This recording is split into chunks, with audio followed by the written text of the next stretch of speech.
Hi, welcome to the game. This will be a let's play of Shadow Behind the Throne to demonstrate some of the basic gameplay concepts and show you some of the basic strategies we intend to be usable in this game. We'll be playing on the default seed. That means whenever we click this button, it will generate the same world. As such, you can try out different strategies and different approaches on the same starting configuration. So, when loading up, we should take a look around the world and see what the world generation has built.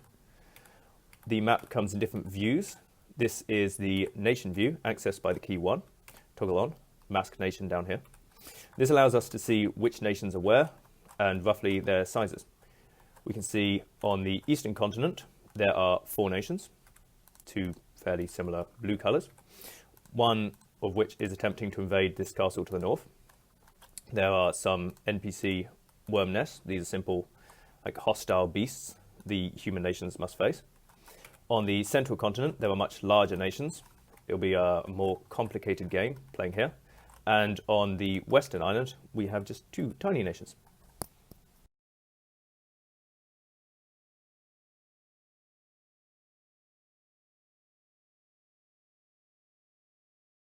Okay, so let's look at the political situation on our central continent here.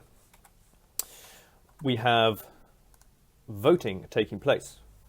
We can see that the Duchy of Glictra is currently voting on whether or not to declare war on the Duchy of Assay. We can see that currently the pro-war faction has 7 nobles voting in favour with a sum total of prestige of 91. The pacifists actually have more prestigious nobles, it would appear, because with only 3 nobles voting in favour, they've accrued 77 sum total prestige. However, 91 is greater than 77, so war is almost guaranteed. The Duchy of Assay, on the other hand, is about to fall into civil war. This occurs when a sufficient quantity of sufficiently powerful nobles dislike their sovereign. The sovereign is here, the Duke, and we can see that these nobles from their nation dislike them. Down the bottom, we can see the causes for this dislike using the map view of liking for selected person. And we can see that, in fact, it's economic disputes. This is fairly typical for the politicians in this feudal world. If the Duchy of Assay were to fall into civil war, anyone disliking the sovereign would turn against them, raise their armies against their rightful ruler, and form rebellious nations, which would be immediately at war. Should the Duchy of Assay prevail in this conflict, the rebellious nobles will be executed. Should they, rebels, be successful and take the capital, then the Duke will be executed. If, however, the war ends with no clear victor, then 2 new nations will arise and enter into a state of uneasy peace. At some point in the future, they may vote to invade each other, but for now, we are waiting for the Duchy of Assay to fall into civil war.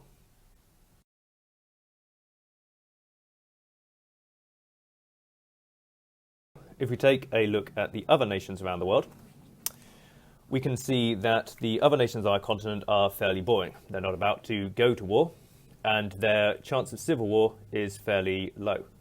We can see the threat of civil war by their stability. This indicates the amount of military cap held by the rebel nobles and the amount of military cap held by the loyal nobles. For civil war to trigger, the rebel cap must be greater than or match the loyal cap. The cap is the amount of military total which is provided by their settlement, and a nation's total military cap can be seen by this digit, the second number underneath all their held locations. The first is their current military, which will continue to regenerate until it hits this cap. At war, nations which border each other, as seen here, attack using their military value and attempt to degrade each other. If they manage to overpower the other one's military, they can take a location. They can take at most 1 location every turn, and so they will flow outwards along adjoining lines. In this case, this castle has defense. defense is worn down before their military cap. And this is how this singular castle is holding out against a much larger nation.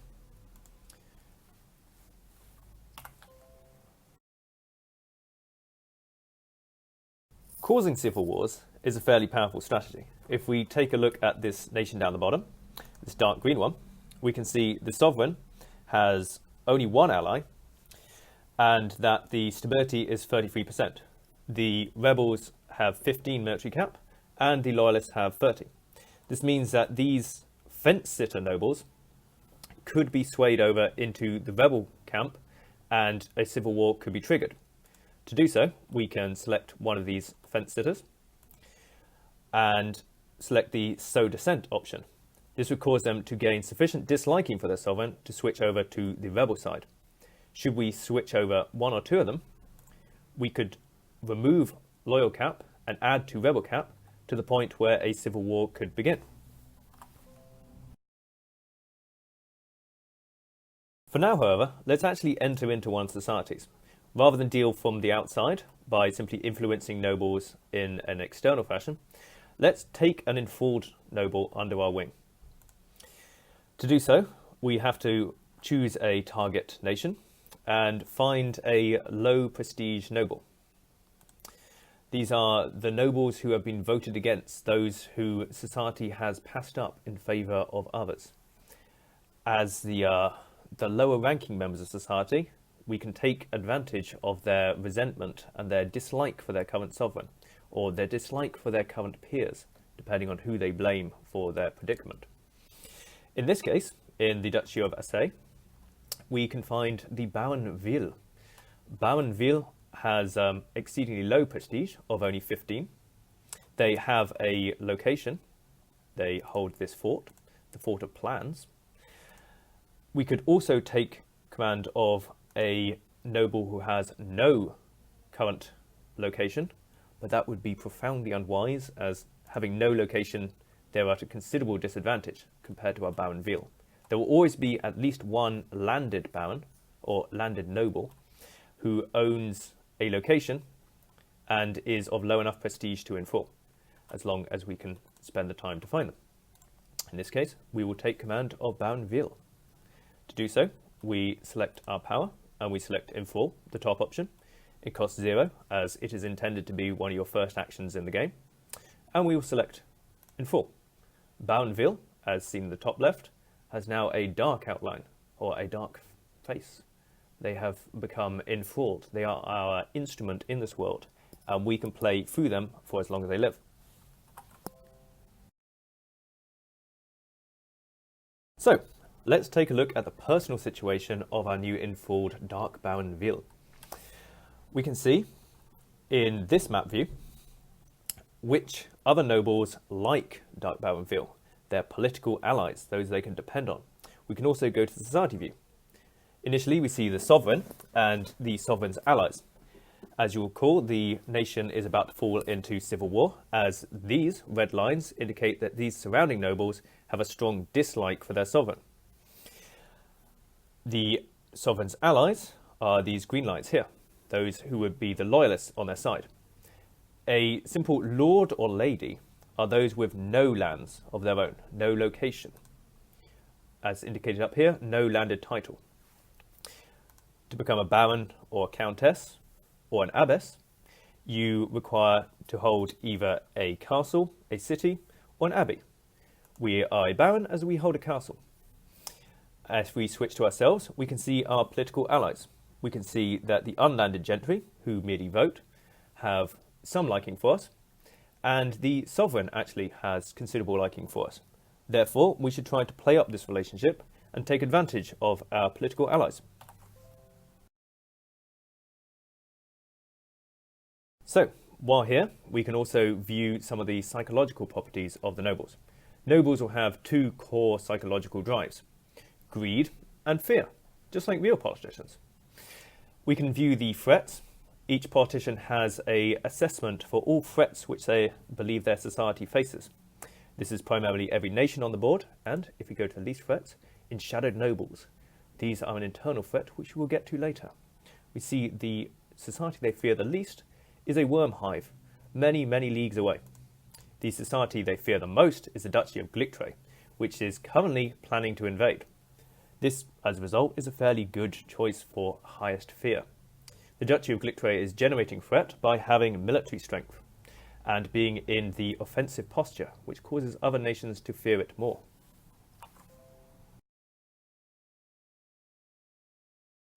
The amount a noble fears another nation is a function of the information.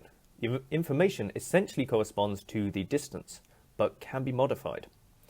Currently, the noble is right next door to the Duchy of Glictre, but should we wish for them to fear it less, we could implement, using one of our abilities, a information blackout on one of these two provinces. This would prevent information flowing through, or at least reduce the flow of information, and so may cause the Duke to fear this worm nest, as he has more information about the worm nest and therefore fears it, as it appears to him to be a much more imminent and a much more pressing concern. We can view the threat perception using one of these map views. We can see that the Duchy of Glictre is bright red, as it is the #1 fear, while nations across the sea are barely relevant at all. If we go into a nation's particular threat generation in society, we can view that it is generating 56 threat, basically, as a function of its current military, its maximum military, and also temporary and permanent threat. These are generated by the actions a society takes. We can also see that the worm nest has 150% bonus threat due to its type. A worm nest invading would kill every single person in a city, including the noble. Being invaded is actually not a particular concern for the noble. A peasant may die, the men-at-arms may die, but a noble will retain their title at a mere cost of prestige. They fear loss of prestige, but not as much as they fear being eaten by a giant worm.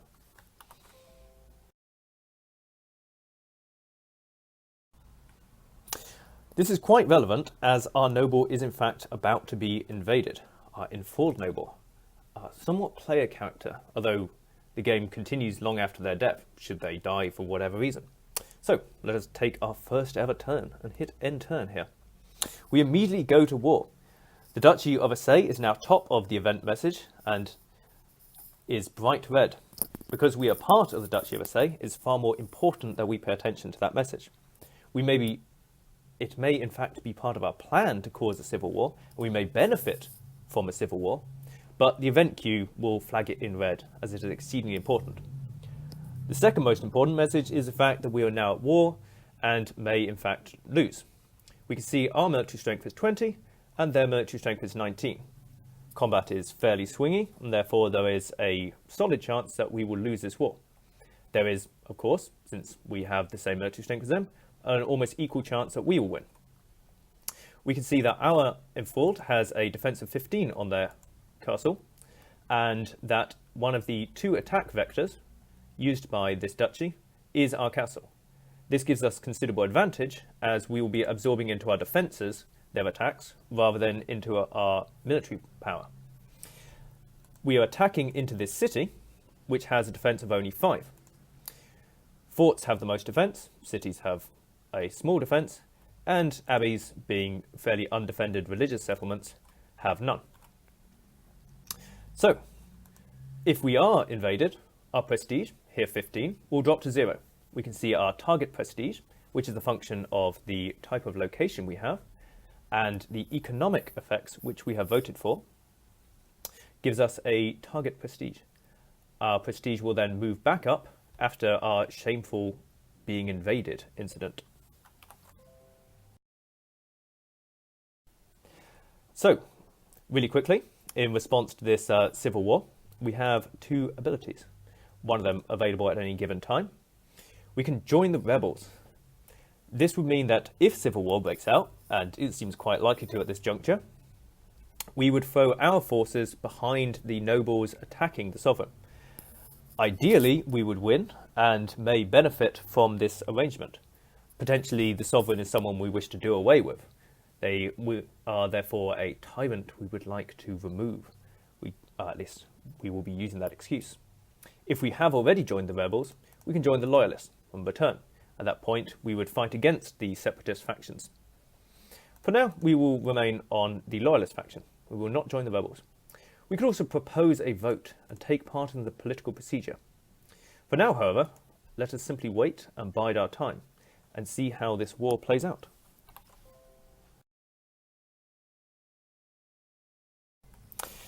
In the top right, we see our power. Since we are going to be spending several turns without taking action, we should spend some of our power to avoid the regeneration being wasted. One choice, and one which will demonstrate one of our capabilities, is to use a power on an empty ocean tile and establish a deep one lair. This is a fishman colony, or a deep one, and these creatures are formed by taking humans and luring them into the ocean, where they will be mutated by the dark powers and become our servants. So the first step is to set up a city for our adorable fishmen.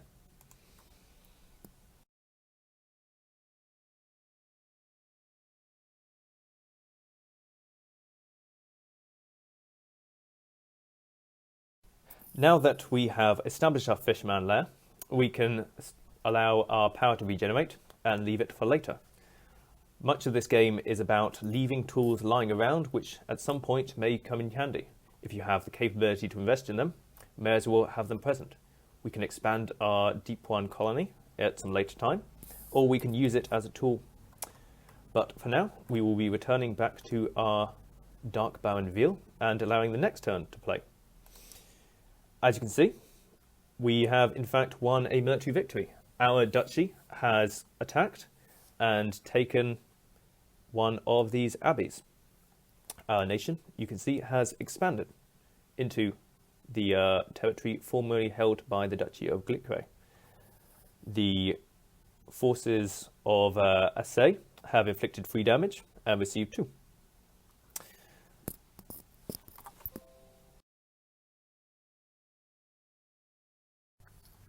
So, let's play the next turn. And we can see that, again, we have won a prodigious military victory. And we have also had a vote proposed. One of the nobles, and they take it in turns, has chosen to call a vote. Specifically, we're voting on our military stance. Military stance is an important concept in warfare. There are 3 stances. There is defensive, there is offensive, and there is introspective. Offensive stance is required to declare war. It is placing the entire nation on a war footing and increases the threat we generate. Other nations will fear us more once they discover that we are planning to declare war, or at least readying ourselves. You can only declare war offensively if you are in the offensive stance. Our other options are defensive, which gives us a bonus against other nations should they attack us, and introspective. Introspective stance allows you to declare certain nobles to be in league with dark powers. It also boosts the defensiveness of our society from internal threats, such as rebellion. This is an important change, as this would allow the sovereign and the loyalists to declare that the rebel lords, those they dislike, are in fact in league with dark powers. Often when you are playing, they will use this against you if they discover you are in league with dark powers and have you executed, removed from society permanently. In this case, it is quite likely the sovereign will simply accuse with no evidence that other nobles are in league with dark powers, simply to be rid of them. This is admittedly a complete lie on their behalf, but it is a lie for political reasons, in which they are attempting to remove their political rivals by essentially a witch hunt.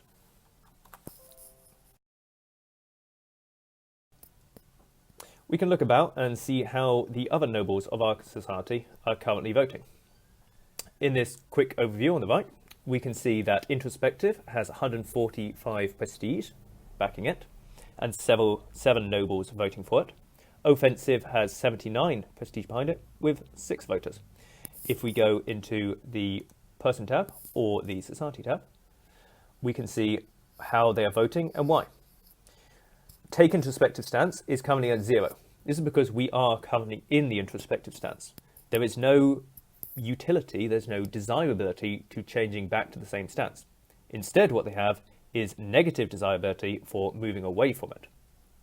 As you can see, this is viewed by the switching away from introversion, has a 52 negative influence.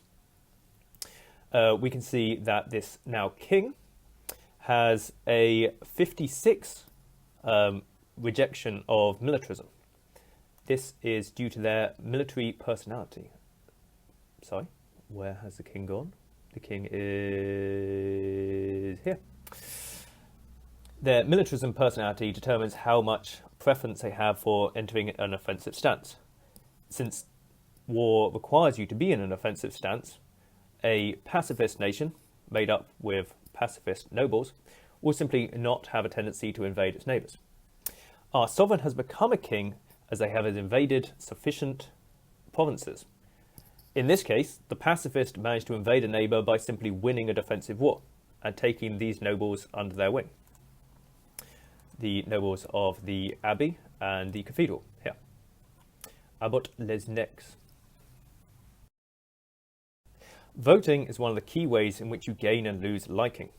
If we go back to our political allies, we can see the sovereign and the count of this city, count or countess, count of this city, like us. This will be because we have voted in their favour.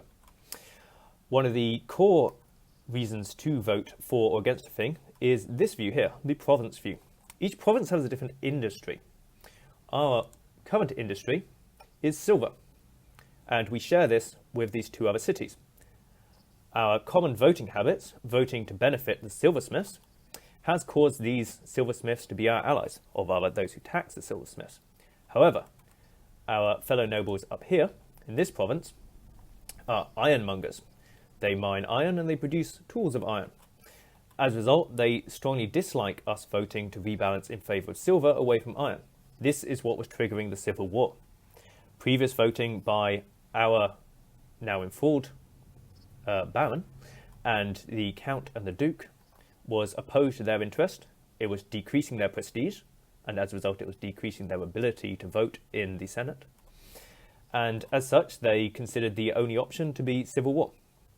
We are actually invading another province down here, this red one. This one is also iron, and therefore they will turn out to be allies, politically, of the ones in the north. For now, however, they have not been a party to this vote, and so they have no current opinions really either way.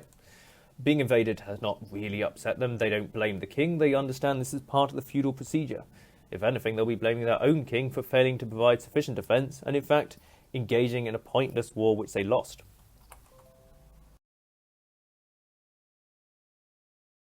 So, in this current vote, if we wish to obtain political allies, and having political allies is quite advantageous, we could have a look at what these nobles are voting for.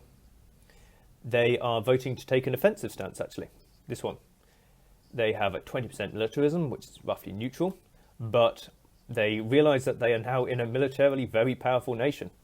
They have crushed, well, they have been invaded by their enemy, and as such are now part of their enemy. They look around, they see this powerful military, they see their weak neighbours, and they decide to take advantage of it.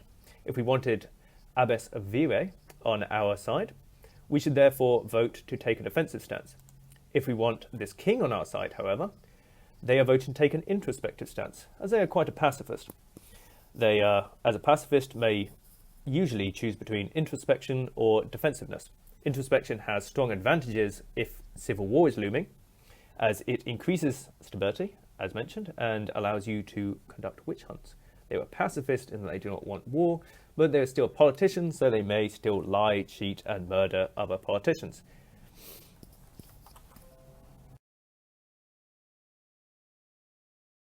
So, after a couple more turns, we can see that the war has gone backwards and forwards, and a whole new vote is taking place. We now have the option to vote for the sovereign. This is the most prestigious title possible. It will add to the prestige of a person, so they will gain prestige from firstly the location they hold, if they hold one, and then the title, in this case the title of sovereign. Since our nation is sufficiently large, the sovereignty is referred to as a king, and we are part of a kingdom or a queendom, depending on the gender of the person involved. So, if we want the king on our side, we can choose to vote for them. If, on the other hand, we wish to support another candidate, we could attempt to swing the vote. For instance, here is Abbess Letterderiv with 68 influence. We are currently voting for the king. They are our political ally, and so it would be our natural choice to vote for them. However, we could select to vote for Abbess Letterderiv. As we can see, we have now got 4 votes in favour of that candidate and 83 influence. Slightly too little to swing it. If we wished to make a political ally here, however, we could use some of our political clout. For instance, we could use the change vote ability to request that one of our political allies changes their vote. Specifically, this person is currently voting for the current king, but we could ask them to vote for Abbess Letterderiv. That would guarantee her victory and would, as we have voted the way she voted, presumably voting for herself, make a friend of her. However, it would make an enemy of the king.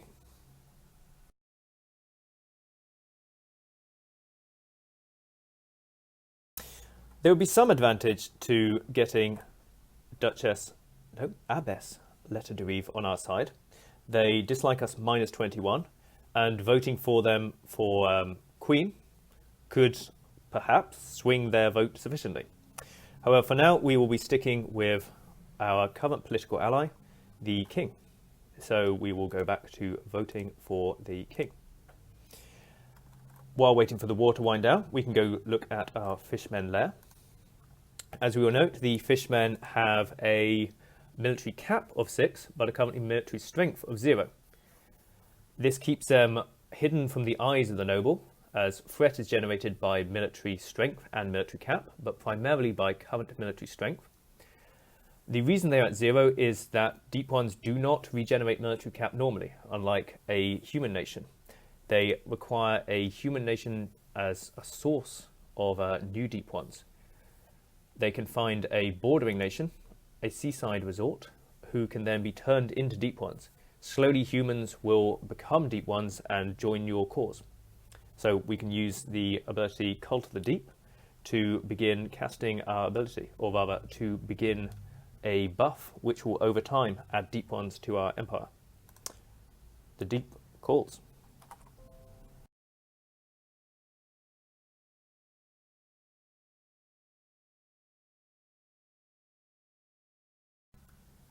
So, we now have a buff on this city, or debuff, malus, an effect over time.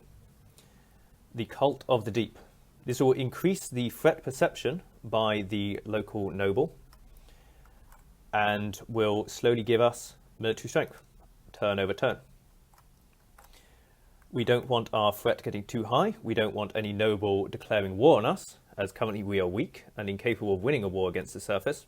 With 0 military strength, they would walk over us instantly. So it would be good to keep an eye on who they fear and to try to motivate them to fear other human nations as opposed to our growing deep one civilization.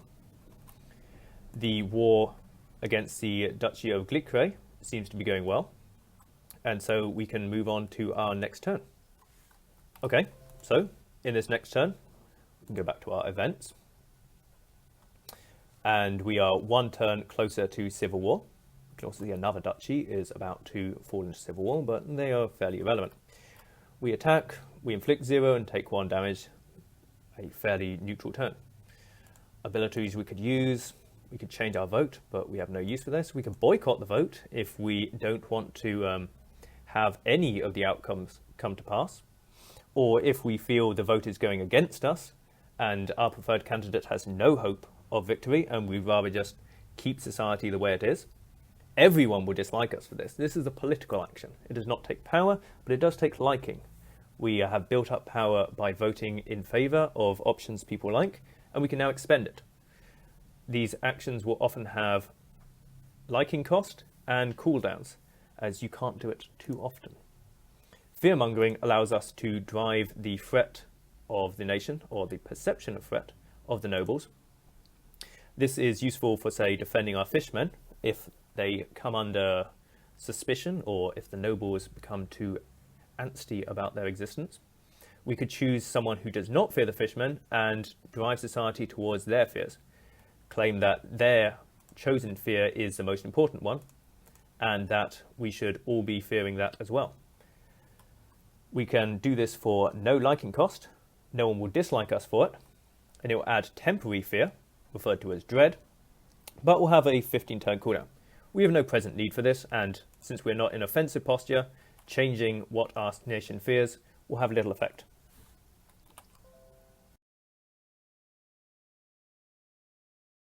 So let's step on and see how the war progresses. We can see we took another cathedral.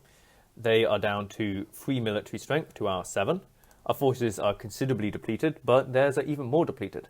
Their military cap is down to 13, as they have lost any ability to sustain their military, even if they had one. And we are attacking on 3 fronts. We are attacking into this abbey, which is an almost certain victory, and we are attacking into the city of Glictre, which has 5 defense. So it is entirely possible we will not take it before the war winds down. Our vote for the sovereignty continues.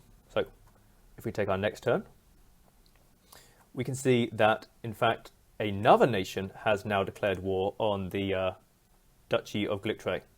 Taking advantage of their weakness, they have detected that their military forces are depleted and that they would stand a chance at winning, and so they are now carving up our enemy, our attacker, and taking lands which we could take. We can also see that our nation is now stable. Civil war is no longer a threat. If we go back to liking for selected person, in fact, the people who've just been invaded have saved the sovereign. They declared war on this king and lost, and are now loyal to them because they have no particular reason to turn against them. They lost the previous campaign, they're not about to start a secondary campaign, and they have no actual interest in voting either way.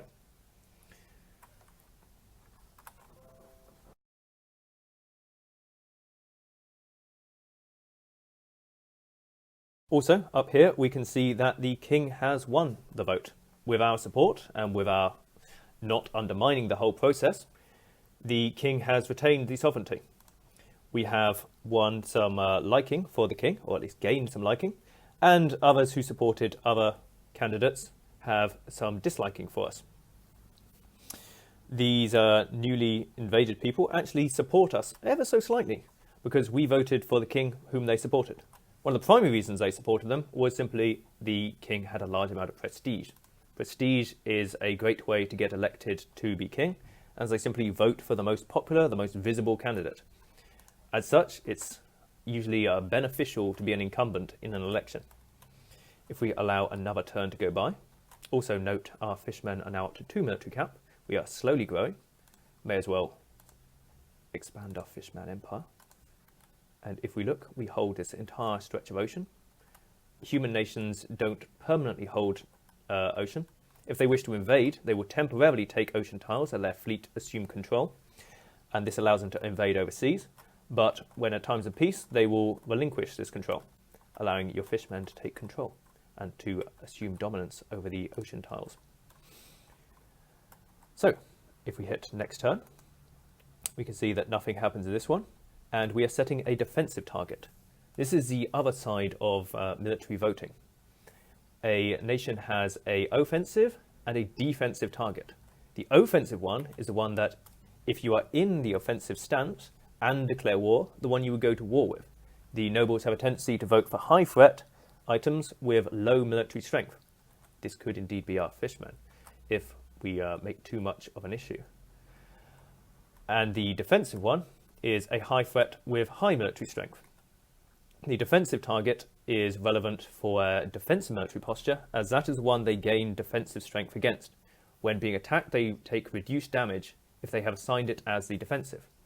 In this case, our nation had one major rival, the Duchy of Glictre, now long since defunct and being carved up by multiple invaders.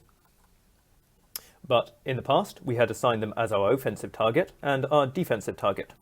It's quite possible that setting them as a defensive target could have been quite advantageous, should we have switched into the defensive stance just before they attacked. So the nobles are choosing a new defensive target to set because the Duchy of Glictre clearly presents no threat. The Duchy of, I'm not even going to attempt that, down here, who are also invading the Duchy of Glictre, appear to be winning this vote. It's, in fact, unanimous. Every single noble fears them the most. This makes sense. They have the most military strength. They're right next door. Our military strength is depleted. We could attempt to swing this by placing information blackouts to prevent all our nobles from discovering it. Say, if we use our power information blackout here, we could prevent these nobles in the north from knowing too much about this duchy, and so getting a flawed estimate of its power. But with a unanimous vote, it seems quite unlikely, and there are no other threats which you could rally the nobles against. And in fact, it seems prudent to avoid them. Our nation is more prone to civil war if we hold more provinces, as seen on this screen, as that will increase the diversity of industries. The diversity of industries means more economic conflicts, as different votes go different ways. People have different economic interests. And so if we wish to take command of this empire, or this kingdom, this nation, it would be for our benefit to keep it moderate size.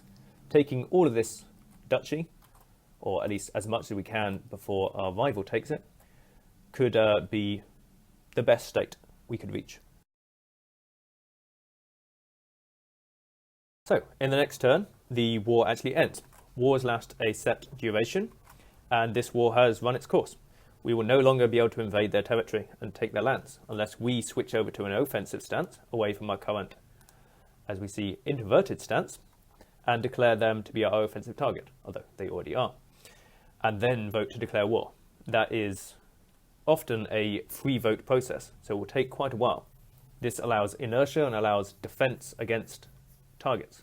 You can't simply be attacked completely out the blue. A nation will have to be in the offensive stance, or have to start voting in order to declare war. If you were about to be attacked by a nation that you wish not to be, you can disrupt the vote temporarily. We can see we have a power called cancel vote. Even if we are not a member of the society, we can expend our dark power in order to simply ruin the entire democratic process. It's entirely possible that they will simply re-vote in the next session to declare war, but it could buy us temporary time.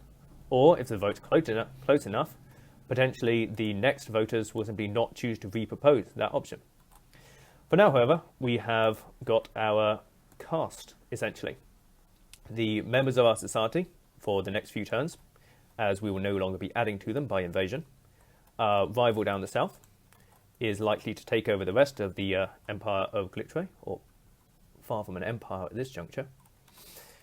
So, let us look at who we have to deal with and what we intend to do with it.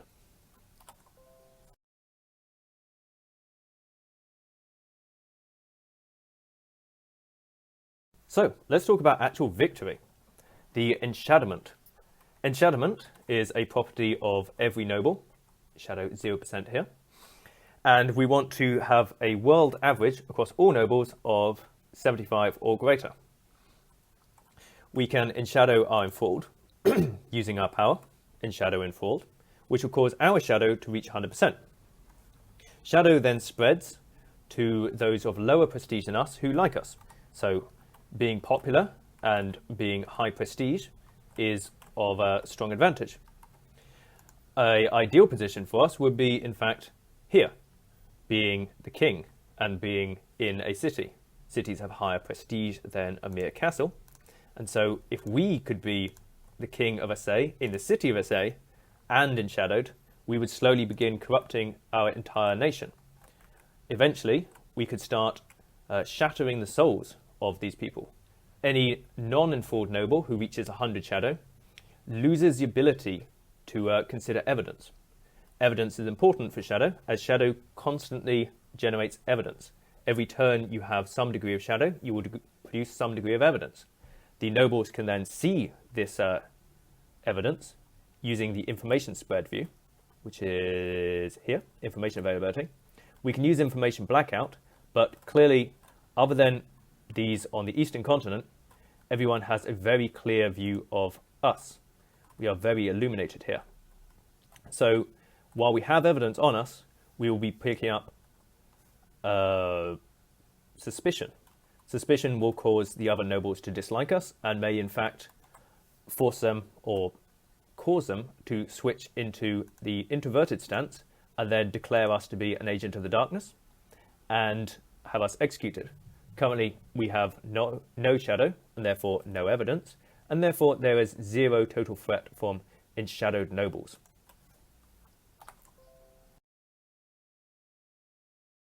Okay, so in that previous vote, as it was unanimous, there was no actual reason for us to vote against the majority.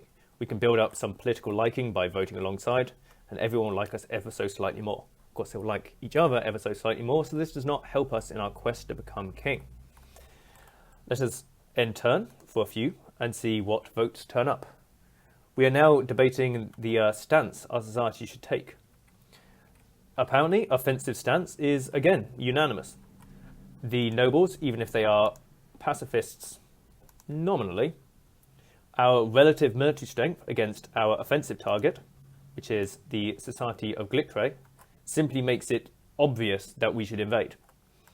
The Society of Glictre, in fact, has zero military strength. Therefore, the nobles see a clear victory and a clear way to expand their domain.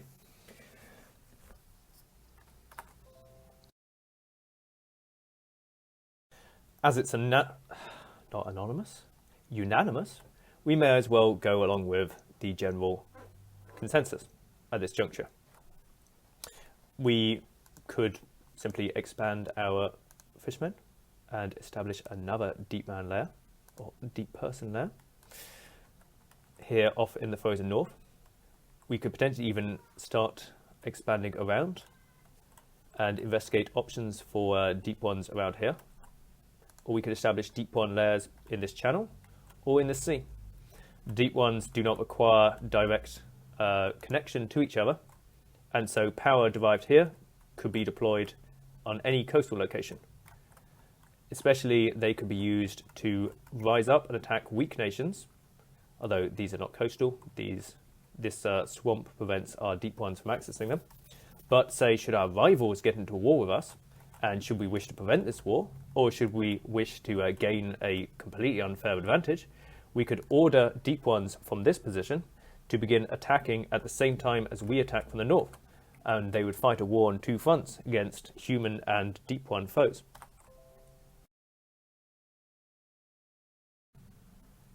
Another few votes go by. In this case, we are setting an offensive target, and we can begin expanding our deep ones in the south. Note our deep ones now have a 6 military strength. We will be electing to not cast a Cult of the Deep down here, as this duchy is simply too powerful. It would be unwise to risk a military confrontation. These nobles are less likely to wish to attack us, as their military strength is closer to ours, so they would not see it as a trivial victory. If we see this person here, they fear the lights in the deep. Second, they have temporary dread generated by the fact that their citizens are turning into fish creatures and vanishing beneath the wave, which is concerning to say the least. You will note we are the Kingdom of Asay here and are their second highest threat, but the Queendom are rivals to the south because they are in a offensive stance, are at a higher threat, even though our militaries are roughly identical.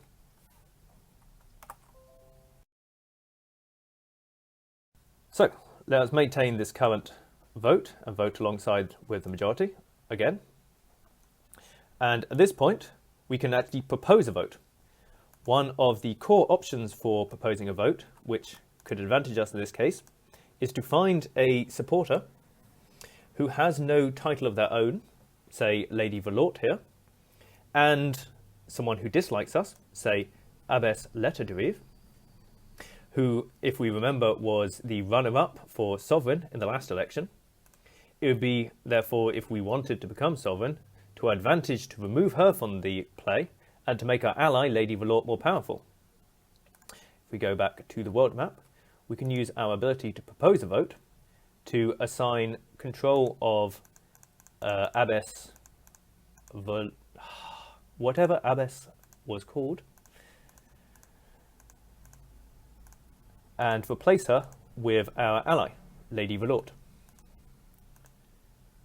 This one, the Cathedral of Veronfris. We will propose this as a vote. The nobles are in session, the council convenes, politics stirs. We can see that Lady Valort is in fact the second most popular candidate. Abbess Letadrive has her own supporters, Lady Valort has hers, and in the next turn we can start voting to bring our ally into a position of more power.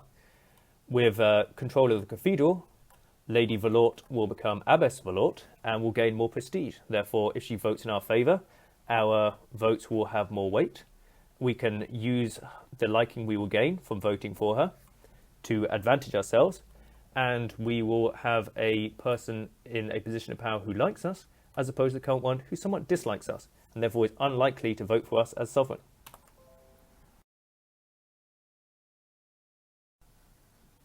So, in our next turn, we can see how we are voting. We are, in fact, I believe, voting for ourselves. We are voting that we would leave our coastal castle and instead travel to the cathedral. This does not seem to be to our advantage. Instead, we will vote for the Lady Valort to take control of the cathedral. We see that we have 4 votes, but in fact, we are missing one prestige to swing it. Our options are to either find one of our allies and request that they too change their vote to support the Lady Valort's claim, or we could use our power to gain some prestige of our own.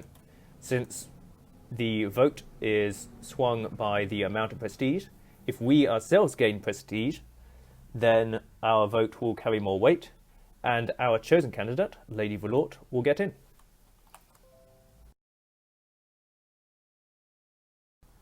Since the amount of prestige is so low between the two candidates, we are possibly best selecting one of these low-level, unlanded nobles. For instance, this lord here is voting for themselves to be put in charge of the cathedral, having nothing else to be put in charge of, and they would make an optimal target, as they like us sufficiently for us to request that they change their vote and support Lady Valort's case. So, if we cast this ability, we now see Lady Valort has 5 votes and 95 influence. This is sufficient to get her elected. If we now skip to the resolution and back to the events, we see our kingdom has chosen Lady Valort to assign title to Veronfris Cathedral up here. We can see that Lady Valort actually likes us by an extra 12 for voting in favour of her. This makes sense. She is likely to be enthusiastic about receiving new territory to command. And we see that the previous runner-up candidate to sovereignty is now merely a lady, no longer an abbess. Her prestige is still 20, but it's moving towards 5.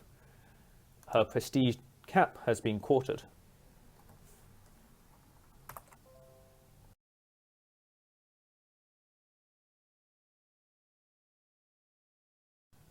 Having made an ally, we will now be enshadowing ourselves to demonstrate the spread of enshadowment and the mechanics behind evidence.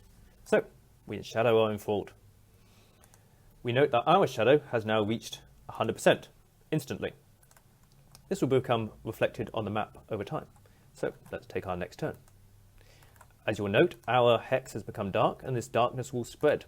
And this gives us a good view about which nations are in fraud and which are not. Note our fishmen have their own darkness spreading out from around them. It would be prudent to bring back the Cult of the Deep, which has expired, and begin harvesting more humans to add in. as we are 8 of our 16 military cap total. We will also note we have generated 2 evidence. 2% is obviously very low, but as it accrues, slowly people will notice and slowly people will build suspicion towards us. So, as we end turn, we can see our evidence is slowly mounting, and we have certain abilities to deal with that. We can share evidence with them. This will transfer our evidence onto them at a cost of some of their liking. The evidence will not be disappeared, the evidence will be present on them. As such, they will start building up suspicion. If we quickly check the liking of other people, liking for us, we see the evidence from suspicion is present in the box. Currently, we are 0, liking from suspicion, rather. People will build up suspicion as they see evidence, and that evidence and that suspicion will cause them to dislike us. As such, we will lose political allies if they themselves are not enshadowed.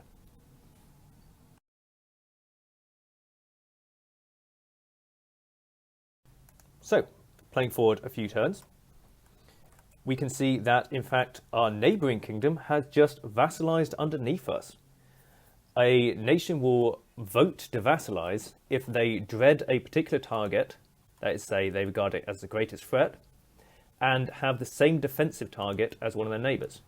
Therefore, the 2 societies will choose to ally against this nearby threat. They need defences, they fear that they will be invaded without it, and so these nobles are suddenly under our control. They have joined our society. We now link arms against this queendom to the south, which they regarded as a deep threat. They regarded this because the queendom had much larger military strength and was in an offensive stance, which causes a plus 50% threat increase. This is moderately advantageous. We have a larger body of population to enshadow, but moderately disadvantageous in that this count, who utterly dreads our deep ones, has now got our entire military backing, if he can convince the other nobles that the deep ones are a threat.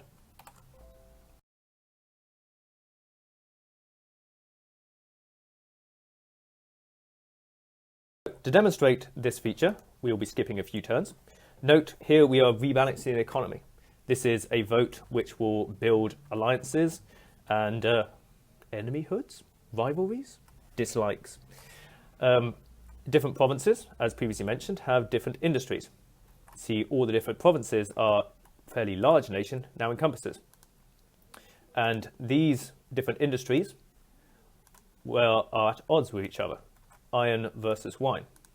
Well, iron versus gold in this current economic voting.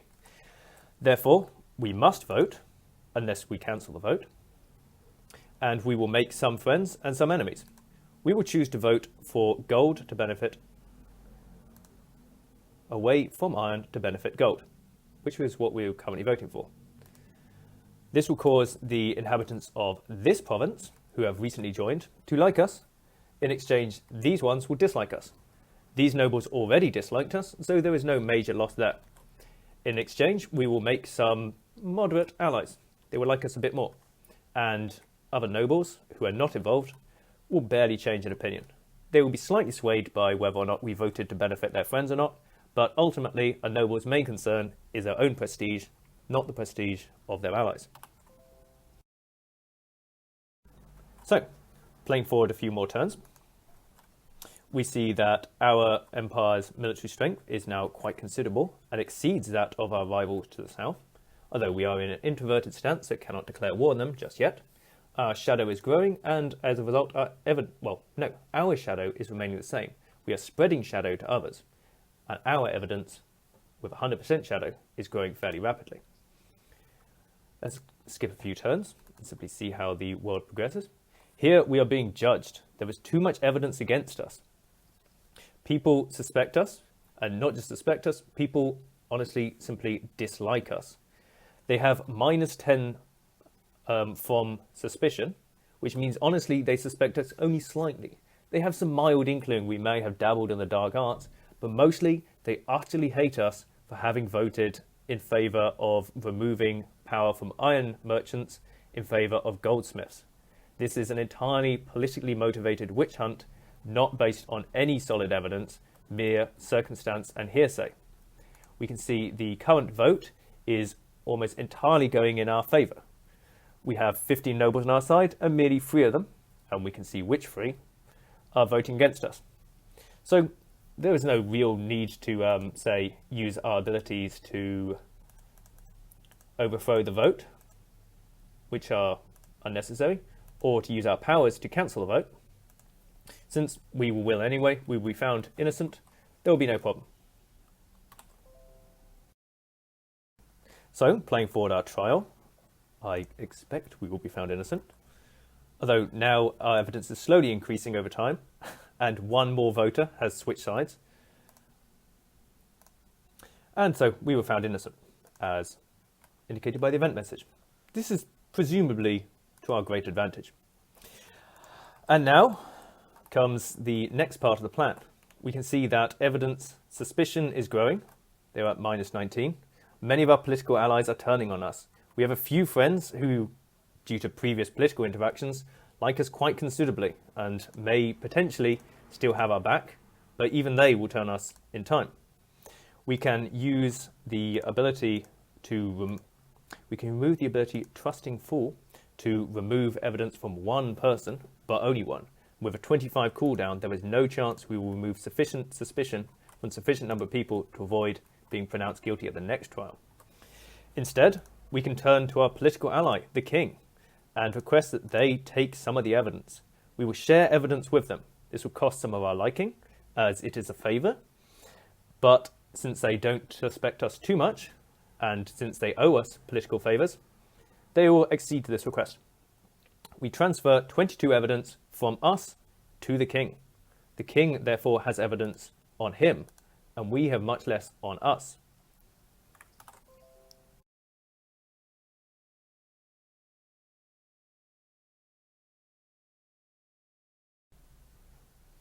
In the next turn, we can deploy the next part of our plan. We see that, in fact, a duchy has vassalized under another duchy in some part of the world. This is fairly irrelevant. It must be this one. There is no major cause for concern. This is simply some minor island has merged into some other minor island. Also, voting is in favour of silver versus iron. These ironmongers up the north are voting to take away prestige from us and add it to themselves. They potentially will win this current vote. This would decrease our prestige and therefore decrease our ability to vote, but for now that is not a concern. Our main concern is the fact that we are continuously generating evidence and are not spreading shadow at a sufficiently fast rate. The king, however, is holding a large amount of evidence that they are a part of dark forces. They are building up a small amount of suspicion, but we can accelerate this process quite considerably by denouncing them. This is a complete stab in the back.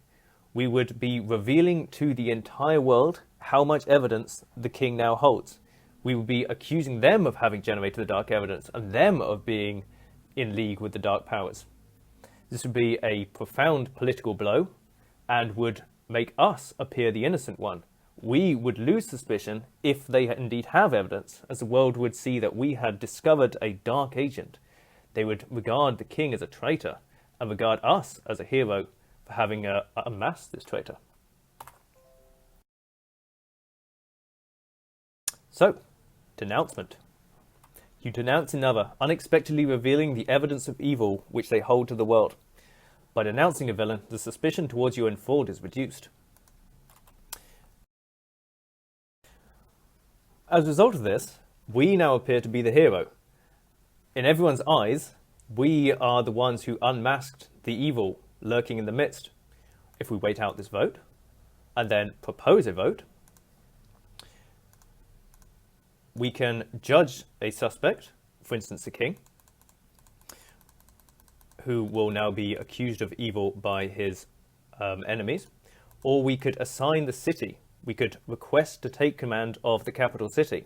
As a conquering hero, we could throw out the traitor and assume command of their previous holdings. So, if we select, we can see we already have a set of votes in our favour.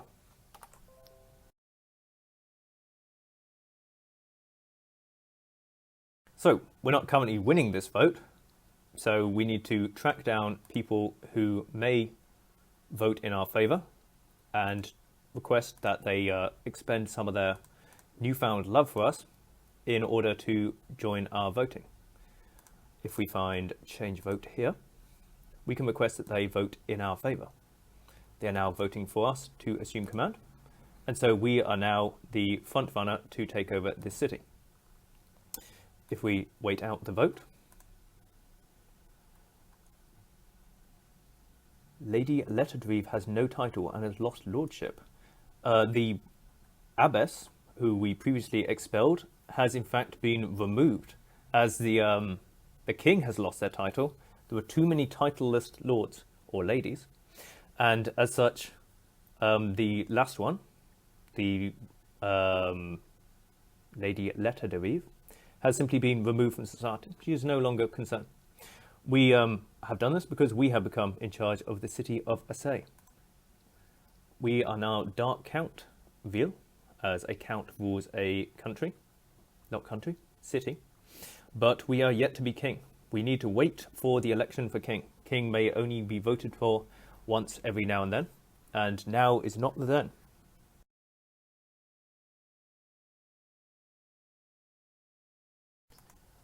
So, our next vote is in fact assigning sovereignty of the kingdom, as it has been quite some time since the kingdom has had a election for sovereign. And so, we can choose to vote. We are in fact currently in the lead as the conquering hero, or rather the investigator supreme who discovered this traitor in the midst. We are one of the leading options for voting. The king is down to 3 voters. Previously, they would have held almost unanimous victory, or rather, they would have had unanimity amongst the voters due to their high prestige and due to their usual liking, or having been liked by the voters. But now, we are voting for ourselves, and as such, the king is down to a mere 2 voters, presumably themselves and one of their staunchest allies, who was not swayed by this evidence of dark dealings. We are essentially guaranteed to become the king of this nation in a few short turns. So if we skip by, we can see that we are now Dark King Ville. We hold the city of Assay, of the kingdom of Assay, a large and powerful kingdom. We can see that our enemy is the queendom of fairly unpronounceable to the south, and we are in a introverted posture. Our next step would be to move to a offensive posture and begin invading from the south. We have our fishmen ready and waiting to strike. The war on the surface. Our 32 strength against their 25 gives us some chance of success, but added in an extra 15 gives us a 45 against 25, an almost 2-to-1 advantage. We can see that our shadow is spreading. Throughout society, different nobles and different lords are gaining shadow and gaining evidence. Even if they begin hunting down suspects, it's no guarantee they'll hunt down the correct suspect. It's entirely possible that they will choose complete others, incorrect targets, to attack. We can choose our allies and we can spread shadow to them. We can request that they take on evidence, rather. If they receive this evidence, then our own suspicion, or rather the suspicion generated for us, will decrease, and the suspicion generated for them will increase. We will retain our kinghood. We may have to throw some of our enshadowed under the bus. We may have to accept that they will be found guilty and 1 or 2 of them executed, but this is a small price to pay for the enshadowment of the entire society. And so we can see how the game may progress onwards from here on out. Since the video is already fairly long, I'm afraid we will have to leave this to the viewer's imagination and allow you to play forward. And the last power, which I would like to showcase, is the Dark Empire. At this point, and we should not use it now, but rather wait until sufficient of our countrymen have fallen into shadow, as demarcated by the half-dark, half-light face. The Dark Empire causes the remaining parts of our civilization to become enshadowed. Some nobles who hate us will not accept the shadow and will continuously attempt to steer the society back onto a lighter course. This Dark Empire command reveals to all other nations on Earth, these ones down here, that we are evil, but guarantees the enshadowment of all members of our population. As such, if we hold a military dominant position, we can begin a Dark Empire and begin invading, using our fishermen to attack from the sea, ourselves to attack from the land. We would need to maintain social cohesion. Even once enshadowed, the nobles are still nobles, and our stability is only 14%. Economic concerns will still be important. We may need to replace different nobles who have taken a hating to us simply due to gold and iron politics. But once our nation is enshadowed and has become a Dark Empire, we no longer need to concern ourselves with evidence, and our shadow can spread to all under our command.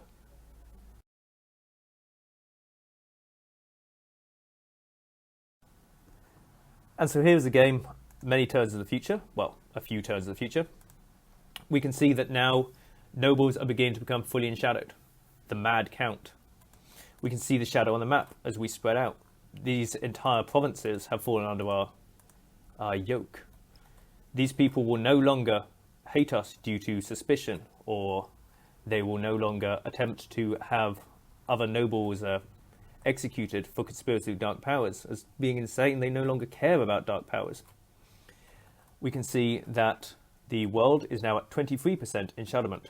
All we need to do is to declare ourselves a Dark Empire, corrupt the remainder, and begin our invasion. And so there we are. If this flavor text had loaded, this would be a much better ending. But, well, it's a work in progress, folks. So I'm afraid I will have to leave you on this somewhat embarrassing exit. And I hope this has cleared up some ideas about how the game is played, how the game is meant to be played, what abilities you have, and what role they all play in some giant clockwork machinery, which is your plan. So, thank you for watching. I will see you next time.